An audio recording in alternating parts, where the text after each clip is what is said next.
ദൈവ തിരുനാമത്തിന് മഹത്വമുണ്ടാവട്ടെ. ഇടവകയുടെ വികാരി ബഹുമാനപ്പെട്ട പി.കെ. വർഗീസ് അച്ഛൻ, ബഹുമാനപ്പെട്ട ചെറിയാൻ ജോർജ് അച്ഛന്, ബഹുമാനപ്പെട്ട ജിം ജോർജ് അച്ഛന്, ഈ ഇടവകയിലെ വാത്സല്യനിധികളായ എല്ലാ പ്രിയപ്പെട്ടവരുമേ, എല്ലാവർക്കും ദൈവനാമത്തിൽ സ്നേഹവന്ദനം അറിയിക്കും. ഈ 8 ദിവസങ്ങൾ പരിശുദ്ധ ദൈവമാതാവിൻ്റെ നാമത്തിൽ പ്രത്യേകം പ്രാർത്ഥിക്കുകയും ഒരുങ്ങുകയും മാതാവിൻ്റെ പെരുന്നാൾ ഇടവക സാഘോഷമായി കൊണ്ടാടുകയും ചെയ്യുന്ന ഒരു സന്ദർഭമാണ്. ആരാഴിപ്പള്ളി എന്ന് പറയുമ്പോൾ അത് നാനാജാതി മതസ്ഥരുടെ അമ്മയുടെ മധ്യസ്ഥതയുടെ അഭയകേന്ദ്രമാണ് എന്നുള്ളത് എനിക്കറിയാം. ബലഹീനായ ഞാൻ ഈ ഇടവകയുമായി ഒരുപാട് അടുപ്പവും വാത്സല്യവും ഉള്ള ഒരു ഇടവകയാണ്. തീർച്ചയായും ഈ ദിവസങ്ങളിൽ ഇന്ന് ഇവിടെ വരുവാനും വിശുദ്ധ ദിവ്യബലി അർപ്പിപ്പാനും നിങ്ങളോടൊപ്പം ആയിരിക്കാനും സാധിച്ചതിൽ അനൽപമായ സന്തോഷമുണ്ട്. ദീർഘമായൊരു പ്രഭാഷണത്തിന് സമയവും സാങ്കത്യവുമില്ല. അതുകൊണ്ട് 1-2 കാര്യങ്ങൾ പറഞ്ഞ് ഞാൻ അവസാനിപ്പിക്കുകയാണ്. കർത്താവിൽ വാത്സല്യമുള്ളവരെ, ഈ ലോക ജീവിതം പ്രയാസങ്ങളും ദുരിതങ്ങളും സങ്കടങ്ങളും രോഗങ്ങളും പ്രശ്നങ്ങളും പ്രതിസന്ധികളും അധാർമികതകളും ഒക്കെ നിറഞ്ഞ ഒരു ലോകത്താണ് നാം ആയിരിക്കുന്നത്. നമ്മുടെ വ്യക്തി ജീവിതത്തിൽ പലപ്പോഴും നമ്മെ തെറ്റായ സ്വാധീനങ്ങളിലേക്ക് നയിക്കുന്നുണ്ട്. സമൂഹത്തിൽ ഇന്ന് തെറ്റായ ഒരുപാട് സ്വാധീനങ്ങൾ, അത് ആധാർമികതയുടെ ആയിക്കൊള്ളട്ടെ മറ്റേത് പ്രകാരണിയുമുള്ള തെറ്റായ സ്വാധീനങ്ങൾ ഇന്ന് സമൂഹത്തിൽ വർദ്ധിച്ചുകൊണ്ടിരിക്കുന്ന ഒരു കാലത്താണ് നാം ജീവിക്കുന്നത്. രോഗങ്ങൾ, ദണ്ഡനങ്ങൾ, ആപത്തുകൾ, അനർത്ഥങ്ങൾ അതും സമൂഹത്തിൽ വർദ്ധിച്ചുകൊണ്ടിരിക്കുക. പണ്ടൊന്നും കേട്ടുകേഴ്വിയില്ലാത്ത ഒരുപാട് രോഗങ്ങൾ ഇന്ന് മനുഷ്യനെ ത്രസിച്ചിരിക്കുകയാണ്. അതുപോലെ തന്നെ മാനസികമായ പീഡ, മാനസിക വിഷമങ്ങൾ, പ്രയാസങ്ങൾ, കുടുംബ ബന്ധങ്ങളിലുള്ള ഛിദ്രത, അനൈക്യം, ഇതൊക്കെ ഇന്ന് സമൂഹത്തിൽ വളരെ അധികമായി വർദ്ധിച്ചിരിക്കുന്നു എന്നുള്ളത് ഒരു എടുത്തു പറയാവുന്ന ഒരു കാര്യമാണ്. അതുകൊണ്ട് ഈ സങ്കടങ്ങളുടെയും പ്രയാസങ്ങളുടെയും പ്രതിസന്ധികളുടെയും ആവലാതികളുടെയും ദുഃഖങ്ങളുടെയും നടുവിൽ ഇളകിപ്പോകാതെ, നശിച്ചു പോകാതെ, വീണു പോകാതെ ദൈവത്തിൽ പ്രത്യാശ വെച്ചുകൊണ്ട് മുന്നോട്ട് പോകുവാൻ നമുക്ക് സാധിക്കണം. സഭയോട് ചേർന്ന് സഭയുടെ ആത്മീയ കൗദാശിക പ്രാർത്ഥനാ ജീവിതത്തിൽ ഉൾപ്പെട്ട് മുന്നോട്ട് പോകുന്ന ഒരു ദൈവ പൈതലിന് തൻ്റെ ജീവിതത്തിൽ പ്രയാസങ്ങളും വൈതരണികളും ബുദ്ധിമുട്ടുകളും ആവലാതികളും ഒക്കെയും വരുമ്പോൾ തളർന്നു പോകാതെ മുന്നോട്ട് പോകുവാൻ ആ കൗദാശിക ആധ്യാത്മിക സഭാജീവിതം ശക്തീകരിക്കും എന്നുള്ളത് സംശയമില്ലാത്ത കാര്യം. പ്രിയപ്പെട്ടവരെ, നമ്മുടെ പ്രയാസങ്ങളിലും ബുദ്ധിമുട്ടുകളിലും നമുക്ക് സഹായകമായിരിക്കാണ്ടൊക്കെ ദൈവത്തിൻ്റെ പരിശുദ്ധാത്മാവ് നമ്മോടൊപ്പമുണ്ട്. അതുകൊണ്ടാണല്ലോ കർത്താവ് ഈ ലോക ജീവിതം വിട്ട് പിതാവിൻ്റെ സന്നിധിയിലേക്ക് പോയപ്പോൾ ശ്ലീഹന്മാരോട് പറഞ്ഞു, ഞാൻ നിങ്ങൾക്ക് പാറക്കലീത്തായെ അയച്ചു തരും. പാറക്കലീത്ത എന്ന് പറഞ്ഞാൽ അഡ്വക്കേറ്റ് എന്നാണ് വാക്കിന്റെ അർത്ഥം, വക്കീലെന്നാണ്. പാറക്കലീത്ത റൂഹായെ ഞാൻ നിങ്ങളോടുകൂടി ഇരിപ്പാണ്ടൊക്കെ അയച്ചു തരും.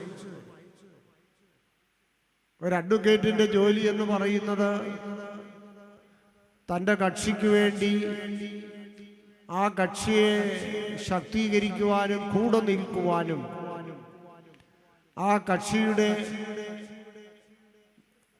നീതി കോടതിയിൽ നിന്ന് ലഭിപ്പാണ്ടക്കോണം ആ കക്ഷിക്ക് വേണ്ടി കോടതിയിൽ വാദിക്കുക. ഒരു നിഴല് പോലെ തൻ്റെ കക്ഷിയോട് ചേർന്ന് നിൽക്കുന്ന ഒരു ദൗത്യമാണല്ലോ ഒരു അഡ്വക്കേറ്റിനുള്ളത്, ഒരു വക്കീലിനുള്ളത്. ദൈവത്തിൻ്റെ പരിശുദ്ധാത്മാവ് അഡ്വക്കേറ്റാണ്. അതുകൊണ്ടാണ് പാറകലീത്ത എന്ന വാക്കിൻ്റെ അർത്ഥം തന്നെ അത് ഗ്രീക്ക് വാക്കാണ്. പാറകലീത്ത റൂഹായെ ഞാൻ നിങ്ങൾക്ക് നൽകും. അതുകൊണ്ട് ഈ ലോകത്തിലെ പ്രയാസങ്ങളും ബുദ്ധിമുട്ടുകളും അവലാദികളും ഒക്കെ ഉണ്ടെങ്കിലും പാറകലീത്ത റൂഹ നമ്മോടുകൂടെയുണ്ട്, നമ്മെ ശക്തീകരിക്കും. ഈ ഒരു വിശ്വാസമാണ്, പരിശുദ്ധാത്മാവിലുള്ള ഈ സമർപ്പണമാണ് നമ്മുടെ ശക്തിയും സ്രോതസ്സും ജീവിതത്തിൻ്റെ മുന്നോട്ടുള്ള പോക്കിനുമൊക്കെ നമ്മെ സഹായിക്കണം. അതോടൊപ്പം തന്നെ പ്രിയപ്പെട്ടവരെ, നമ്മളൊക്കെ ഭാഗ്യവാന്മാരാണ്.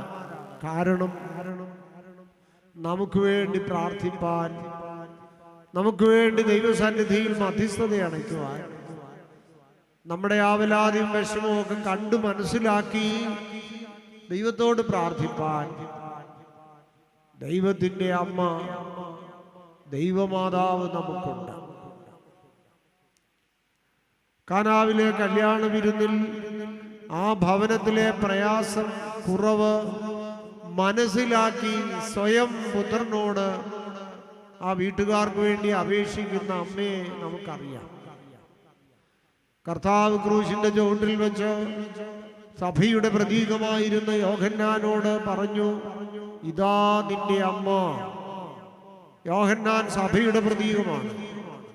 അതുകൊണ്ട് സഭയ്ക്ക് ശക്തി പകരുവാനും പ്രാർത്ഥിപ്പാനും സഭാമക്കൾക്ക് വേണ്ടി ദൈവസന്നിധിയിൽ മധ്യസ്ഥത അണപ്പാനും ദൈവമാതാവ് നമുക്കുണ്ട് എന്നുള്ളതാണ് നമ്മുടെ ശക്തി, നമ്മുടെ ഭാഗ്യം.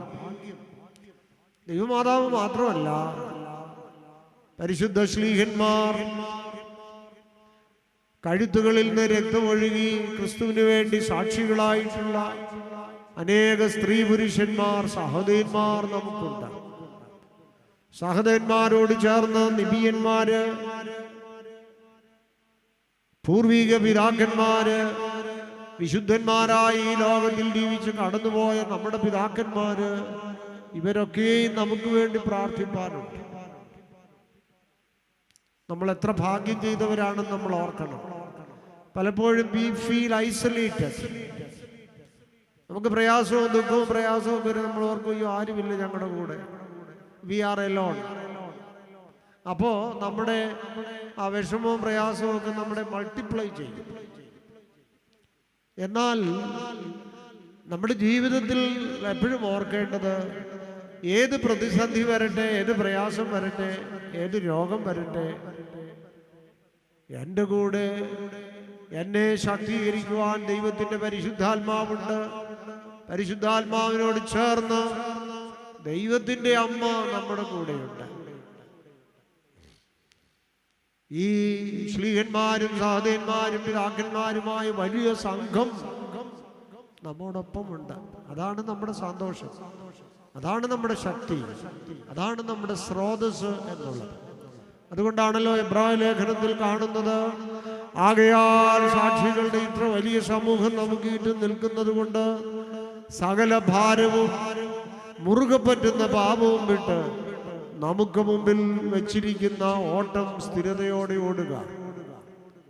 നിങ്ങൾ വറി ചെയ്യേണ്ട, നിങ്ങളുടെ ഓട്ടം ഭംഗിയായി തികയ്ക്കുക. നിങ്ങളോടൊപ്പം സാക്ഷികളുടെ സമൂഹമുണ്ട് എന്നുള്ള ഒരു ഓർമ്മപ്പെടുത്തലാണ് എബ്രായ ലേഖനത്തിൽ നാം കാണുന്നത്. പ്രിയപ്പെട്ടവരെ, ഞാൻ വാക്കുകൾ ദീർഘിപ്പിക്കുന്നില്ല. ഏത് പ്രയാസവും ഏത് ദുഃഖവും ഒരു വ്യക്തിയെ സംബന്ധിച്ചിടത്തോളം ചെന്ന് പറയുവാൻ സ്വാതന്ത്ര്യമുള്ളത് സ്വന്തം അമ്മയോടാണ്.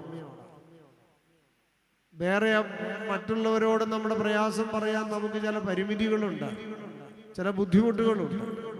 എന്നാൽ നമ്മുടെ ഒരു അമ്മയോട്, സ്വന്തം അമ്മയോട് എന്ത് പ്രയാസവും എന്ത് കുറ്റം ചെയ്താലും അമ്മയുടെ കോടതിയിൽ നിന്ന് മോചനമുണ്ട്.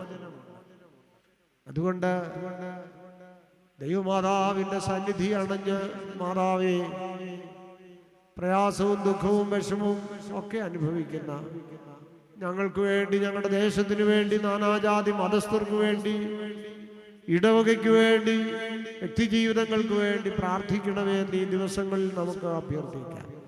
തീർച്ചയായിട്ടും അമ്മയുടെ പ്രാർത്ഥന നമുക്ക് ശക്തി ദുർഗമാണ്, യാതൊരു സംശയം. നാം വിശുദ്ധന്മാർക്ക് വേണ്ടി പ്രാർത്ഥിക്കുന്നു, വിശുദ്ധന്മാർ നമുക്ക് വേണ്ടിയും പ്രാർത്ഥിക്കുന്നു. ഈ പ്രാർത്ഥനയുടെ പാലമാണ് ഓർത്തഡോക്സിയുടെ ഏറ്റവും വലിയ അടിസ്ഥാനം. The bridge, the prayer bridge.